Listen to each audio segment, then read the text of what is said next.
Third part देखिए students. अब देखिए अब यहाँ पर क्या है, यहाँ पर हमारे पास 3 टर्म्स है, यहाँ पर 2 टर्म्स हैं। ठीक है, जो हमने पहले वाले क्वेश्चंस किए थे उसमें जो है ना 2 टर्म्स थी वो हमेशा पहले आती थी एंड 3 टर्म्स बाद में आती थी।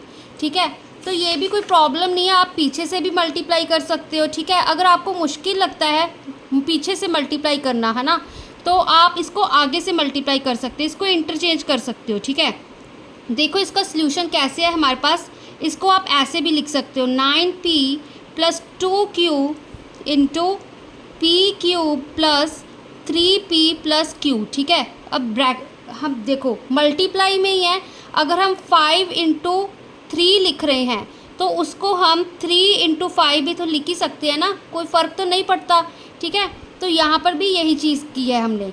ठीक है, तो आप क्योंकि आपकी सिंप्लीफिकेशन ईजी हो जाए, तो अब देखो अब 9p को पहले हम सारी ब्रैकेट के साथ मल्टीप्लाई करेंगे, p cube plus 3p plus q। ठीक है, प्लस अब 2q को इस सारी ब्रैकेट के साथ मल्टीप्लाई करेंगे, p cube plus 3p plus q।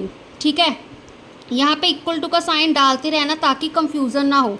तो अब नेक्स्ट स्टेप में क्या आ गया हमारे पास 9p। ठीक है, 9p multiply p cube plus 9p multiply 3p plus 9p multiply q। ठीक है, प्लस अब ये वाली टर्म स्टार्ट होगी, अब 2q को सारी ब्रैकेट के साथ मल्टीप्लाई करेंगे, 2q multiply p cube plus 2q multiply 3p plus 2q multiply q। ठीक है, अब इस चीज़ को हम आगे सॉल्व करेंगे। ठीक है, अब देखो इसको कैसे सॉल्व करेंगे, 9 इंटू 1 9।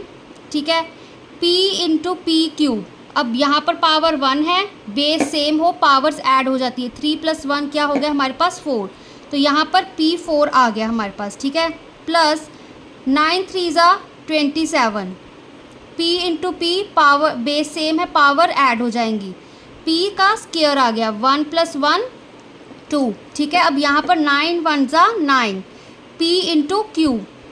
ठीक है, प्लस अब यहाँ पर 2 मल्टीप्लाई 1 2। ठीक है, q as it is, p cube as it is. ठीक है, अब 2 3 ज़ा 6 plus 6 q into p plus 2 1 ज़ा 2, q की पावर में यहाँ पर भी 1 है यहाँ पर भी 1 है, बेस सेम है पावर्स ऐड हो जाएंगी, 1 प्लस 1 कितना होता है 2, तो यहाँ पर क्या आ गया q का स्क्वायर। ठीक है, अब नेक्स्ट स्टेप में देखिए इसको आगे कैसे आता है 9p4। अब p4 वाली कोई टर्म दिख रही है आपको, नहीं है। ठीक है, तो अब नेक्स्ट देखते हैं 27p स्क्वायर।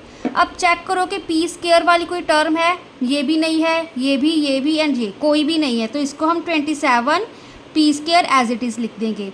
ठीक है, अब पी क्यू वाली चेक करेंगे हम। ठीक है, 9p क्यू यहाँ पर 6p आ रहा है हमारे पास, तो 9 प्लस 6 कितना होता है हमारे पास, 9 प्लस 6 15p।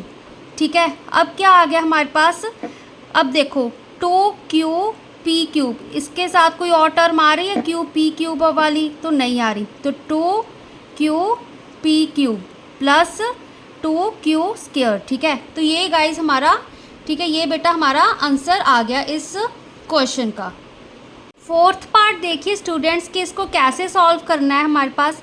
अब देखिए जो थर्ड पार्ट था ना उसमें मैंने क्या किया था कि जो 2 वाली टर्म्स थी ना, जहाँ पर 2 टर्म्स थी जिस ब्रैकेट में, उसको मैंने आगे करके सॉल्व कर लिया था। ठीक है, तो अब यहाँ पर मैं ऐसे नहीं करूँगी ताकि आपको ये भी एक तरह से समझ आ जाए कि इसको पीछे से कैसे मल्टीप्लाई करना है हमने।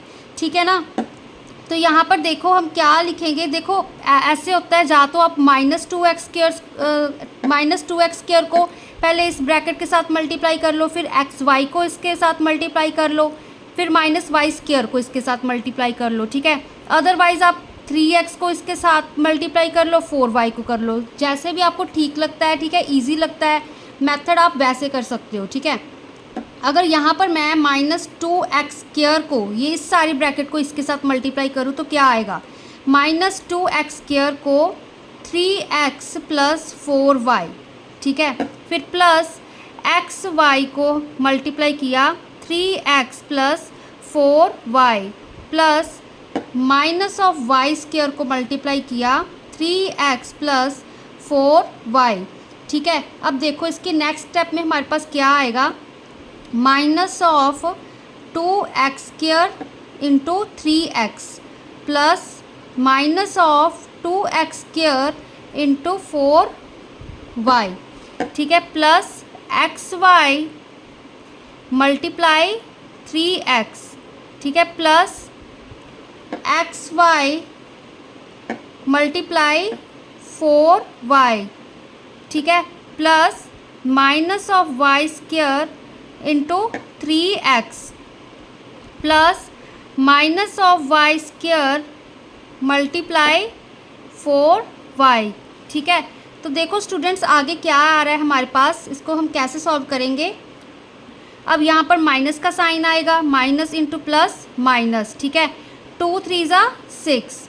ठीक है, अब एक्स स्क्वायर एंड एक्स है। ठीक है, तो यहाँ पर बेस सेम है, पावर्स यहाँ पे 2 + 1 कितना हो जाएगा 3, एक्स की क्यूब बन जाएगा। ठीक है, अब यहाँ पर माइनस प्लस माइनस 2 4 ज़ा 8, x square y as it is.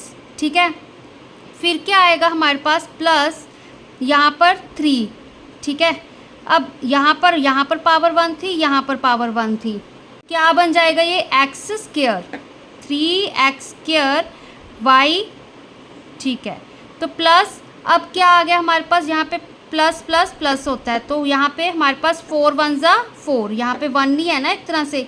ठीक है, तो यहाँ पर y की पावर 1 है, यहाँ पर y की पावर 1 है, 1 + 1 कितना, यहाँ पे x पहले एज इट इज़ लिख देते हैं, y स्क्वायर आ गया हमारे पास। ठीक है, अब यहाँ पर क्या है हमारे पास, यहाँ पे हमारे पास माइनस आएगा, मैं नेक्स्ट में लिख देती हूँ। ठीक है, यहाँ पे हमारे पास माइनस आएगा, माइनस प्लस माइनस। ठीक है, तो यहाँ पे 3 1 ज़ा 3, x as it is, y square as it is. ठीक है, फिर यहाँ पर भी माइनस प्लस माइनस।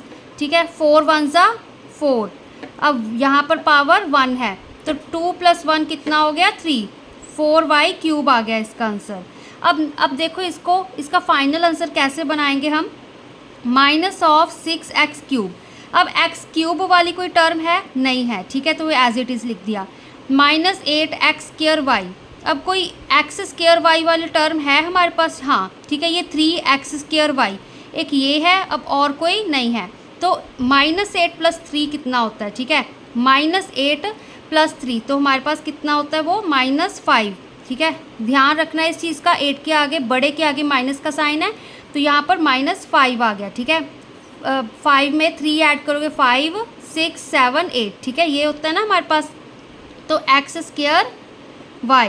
ठीक है, अब 4xy स्क्वायर यहाँ पे है, xy स्क्वायर यहाँ पर भी है, xy स्क्वायर यहाँ पर भी है। ठीक है, अब 4 - 3 है यहाँ पे। ठीक है, 4xy स्क्वायर - 3y स्क्वायर, 4 में से 3 गए 1। अब यहाँ पर पॉजिटिव साइन आएगा, क्यों, क्योंकि 4 के आगे पॉजिटिव का साइन है, बड़े के आगे प्लस का साइन है, plus xy square minus of 4y cube. ठीक है, ये एज इट इज़ ऐसे ही, तो ये आपका फाइनल आंसर आ गया।